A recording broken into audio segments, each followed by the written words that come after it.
अच्छा, तो आज के इस एक्सप्लेनर में ना हम एक बहुत ही गहरी फिलॉसफी को समझने वाले हैं। हम देखेंगे कि जब हम हकीकी अकीदा या सच्चे ईमान की बात करते हैं तो वो असल में अमली जद्दोजहद का तकाजा कैसे करता है। हम कुछ ऐसी ज़बरदस्त तारीखी हकीकतों पर गौर करेंगे जो इस बात का सबूत हैं कि जब इंसान किसी अजीम मकसद के लिए खड़ा होता है तो उसकी कुर्बानी आखिर क्या रंग लाती है।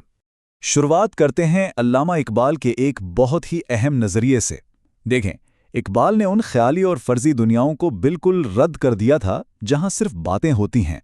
उनका मानना था कि एक जिंदा और मुतहर्रिक वजूद यानी एक एक्टिव एग्जिस्टेंस सिर्फ बातों से नहीं बनता, ये खून जिगर यानी खून और पसीने की जद्दोजहद से लिखा जाता है।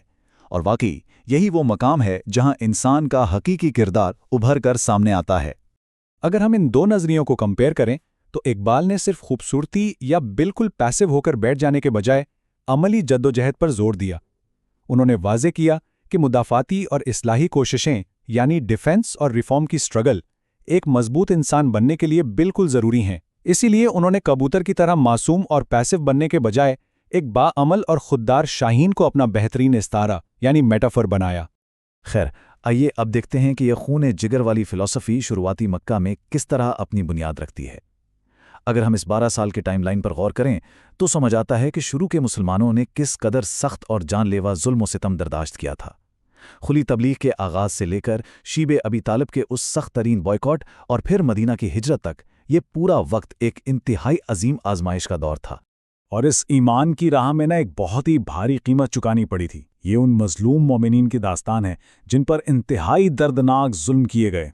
सोचिए ज़रा, सुमैया रदियल्लाहु अन्हा जैसी ख़वातीन को शहीद कर दिया गया, बिलाल रदियल्लाहु अन्हु को जलते हुए आग जैसा सहरा की रेत पर घसीटा गया, पत्थरों से दबाया गया। हालात यहाँ तक ख़राब थे कि इन लोगों को कच्ची खाल में लपेटकर गर्मी में छोड़ दिया जाता और भूख इतनी कि जिंदा रहने के लिए दरख्तों के पत्ते तक खाने पड़े। लेकिन यहाँ एक दिलचस्प और अहम बात यह है कि इस जुल्म ने किसी को नहीं छोड़ा। यहाँ तक कि उस्मान बिन अफ़्फ़ान रदियल्लाहु अन्हु जैसे आला रुतबे वाले और अमीर तरीन शख्स, उन्हें भी उनके अपने सगे चाचा ने उनके अकीदे की वजह से तशद्दुद का निशाना बनाया। उन्होंने ये सब कुछ बर्दाश्त किया और बाद में अपनी अजीम दौलत इसी कम्युनिटी पर नछावर कर दी, जैसे मदीना में रोमा का कुआं खरीदकर मुसलमानों के लिए वक्फ करना। आइए इस एक्सप्लेनर के पहले हिस्से की तरफ चलते हैं। मक्का का सबसे लाडला तरीन नौजवान। अब अगर हम इकबाल के नज़रिए की सबसे बेहतरीन मिसाल ढूंढें तो वो एक अजीम तारीखी शख्सियत में मिलती है। मक्का के इस सख्त सहरा के बिल्कुल बरक्स ज़रा मुसब बिन उमैर रज़ियल्लाहु अन्हु की इस बेमिसाल दौलत और शान व शौकत पर गौर कीजिए। वो उस वक्त मक्का के बिल्कुल ट्रेंड सेटर थे। उनके कपड़े ख़ास तौर पे मुल्क के शाम से तैयार होकर आते थे। उनकी जूतियां सबसे अलग होतीं और वो ऐसी बेहतरीन खुशबू लगाते कि जहां से गुजरते वहां देर तक महक बाकी रहती थी। लोग वाकई उन जैसा दिखना और बनना चाहते थे।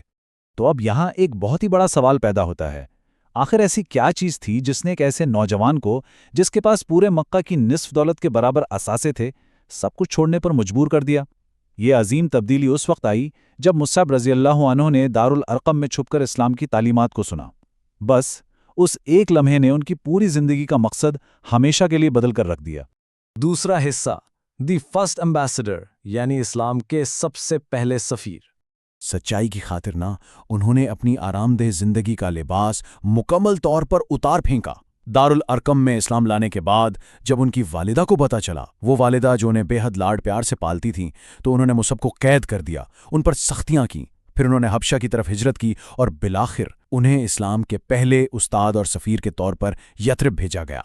यथरिब पहुंचकर क्या होता है? उनकी खूबसूरत कुरानी तिलावत और इंतहाई नर्म मिजाज ने वहाँ के लोगों को इस कदर मुतासिर किया कि लोग नबी अकरम सल्लल्लाहु अलैहि वसल्लम से मिलने से पहले ही उनकी मोहब्बत में गिरफ्तार हो गए।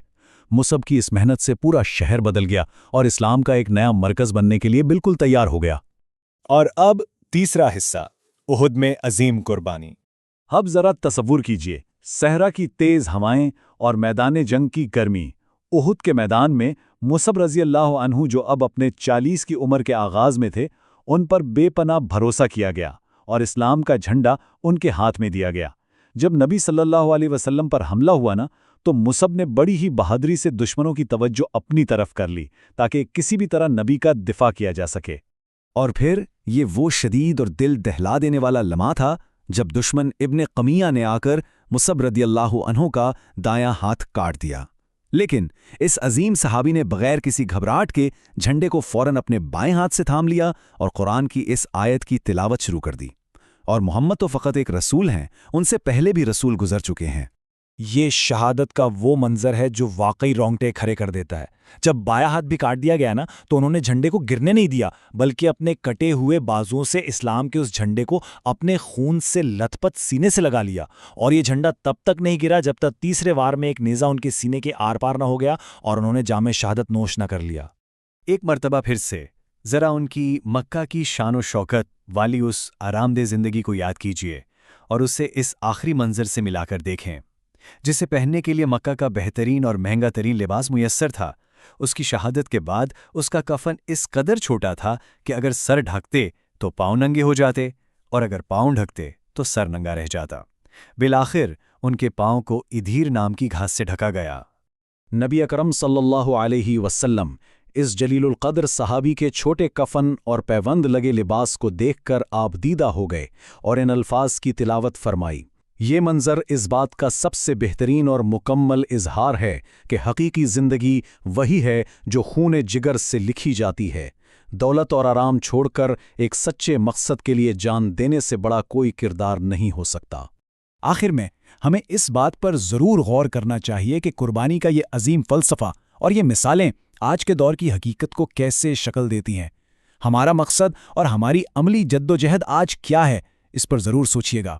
ایسے ہی اور ایکسپلینرز دیکھنے کے لیے چینل کو سبسکرائب اور اس ایکسپلینر کو لائک ضرور کریں۔